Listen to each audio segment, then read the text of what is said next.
নবী করিম সাল্লাল্লাহু আলাইহি সাল্লাম একবার যুবকদের উদ্দেশ্যে বললেন, হে যুবকেরা, তোমাদের মধ্যে যে যুবক বিবাহের সামর্থ্য রাখে সে যেন বিবাহ করে নেয়, কেননা এর দ্বারা নজর এবং লজ্জাস্থানের হেফাজত হয়। আর যার সামর্থ্য নেই তার কর্তব্য হলো রোজা রাখা, কারণ রোজা দ্বারা নফসের কামনা কমে আসে। সহিহ বুখারী। 4 বিষয় দেখে সাধারণত বিয়ে করা হয়: মাল, বংশ, সৌন্দর্য ও দিনদারি। তোমরা দিনদারিকে প্রাধান্য দিও। সহিহ বুখারী ও মুসলিম। দান সদকা দ্বারা মাল কমে না।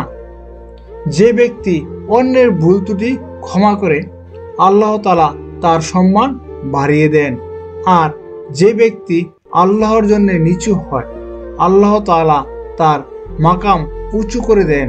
সহিহ মুসলিম। পরিবার পরিজনের জন্য মাল খরচ করলেও সদকার সওয়াব লাভ হয়। সহিহ বুখারী ও মুসলিম। যে মানুষের উপর দয়া দেখায় না আল্লাহ তার উপর রহম করে না।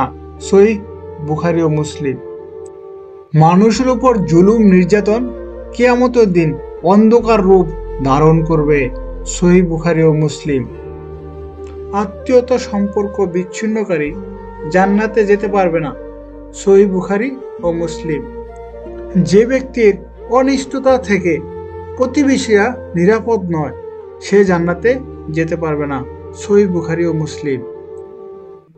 কোনো ব্যক্তি মৃত্যুক হওয়ার জন্য এতটুকুই যথেষ্ট যে কোনো কিছু শুনে যাচাই বাছাই না করে তা অন্যের কাছে বলে দেয়। সহিহ মুসলিম। বর্তমানে হাওয়ায় কত সংবাদ ভেসে বেড়ায়, হুজুকে সেই সংবাদের ভিত্তিতে বিভিন্ন পদক্ষেপ নিয়ে ফেলি বা প্রস্তুতি চলে, পরে শোনা যায় তেমন কিছু না। রাসূল সাল্লাল্লাহু আলাইহি সাল্লাম এর এই হাদিসের শিক্ষা আমাদের মাঝে থাকলে বহু ফিতনা কমে যেত। বিধবা ও ইতিমকে সাহায্যকারী আল্লাহর রাস্তা মুজাহিদের ন্যায় সওয়াব লাভ করে। সহিহ বুখারী ও মুসলিম। প্রকৃত মুসলমান ওই ব্যক্তি যার হাত ও জবান থেকে অন্য মুসলমান নিরাপদ থাকে।